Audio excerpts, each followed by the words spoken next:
Hello.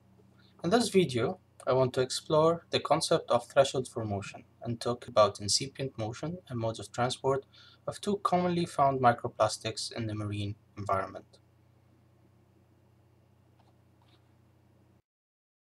You may be aware of the problem of plastic pollution.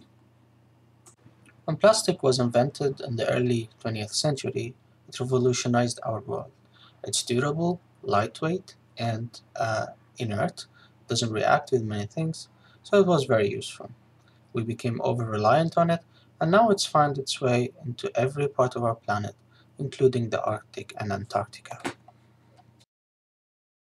In this video, I want to look at how broken down pieces of plastics or fragments move around due to currents, rivers, and waves in our aquatic and marine settings.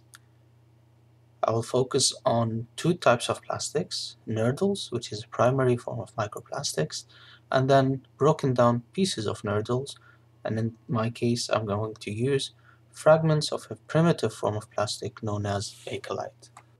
By convention, we refer to microplastics as particles of plastic that have a size less than 5 mm.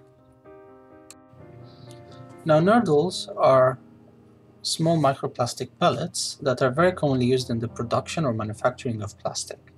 And as they're transported between sites, they could be spilled over, and so they're a very common pollutant in the environment. And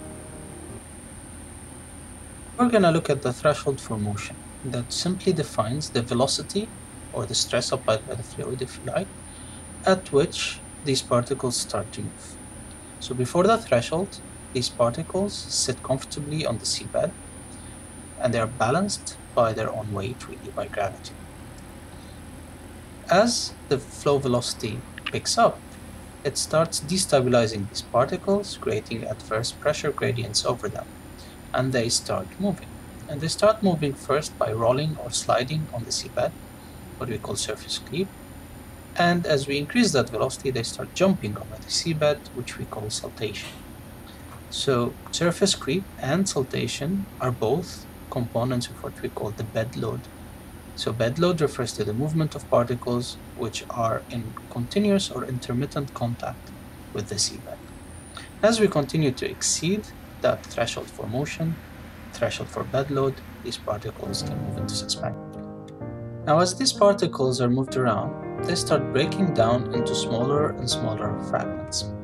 This is a very slow process, but these nurdles could break down into very small fragments of the order of a few micrometers. I'm using bakelite, which is a very old form of microplastics. They could be weathered by the sun, ultraviolet rays, oxygen, and the wave action. And these small fragments could be mistaken by fish or other organisms, eaten down, and as we eat those fish, they could be transferred through the web into our own bodies. So we're going to look here at the threshold for motion for these very small fragments. As you can see, starting at a relatively low velocity, these particles start moving. Some of them are moving along the seabed in the form of bedload, but you can see that a lot of them are thrown directly into the water column and are moving in suspension. So because these particles are very small, they can jump directly into suspension, and obviously they're very light because the density of plastic, as you know, is a lot lower than that for sand, for example. Now, these particles are in suspension. That basically means they can be continuously held within the water column by turbulent motions.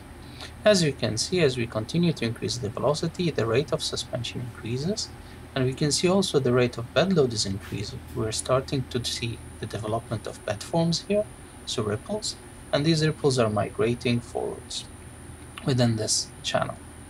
And again, as we continue to increase that velocity, we continue to accelerate the mode of suspension. You can see that the total water column is now fully mixed, and suspension is reaching throughout the full extent of this water column. You can also see the migration of these bed forms and the formation of a lee eddy, where sediment is recycled in a vortex in the lee of these bed forms. And again, we continue to increase the velocity. You can see that we are starting to reach a point where we are smothering these ripples. They're essentially being wiped out, and we're going to reach a point where the entire bed is going to move as a single sheet of highly mobile sediment, which we're going to call sheet flow.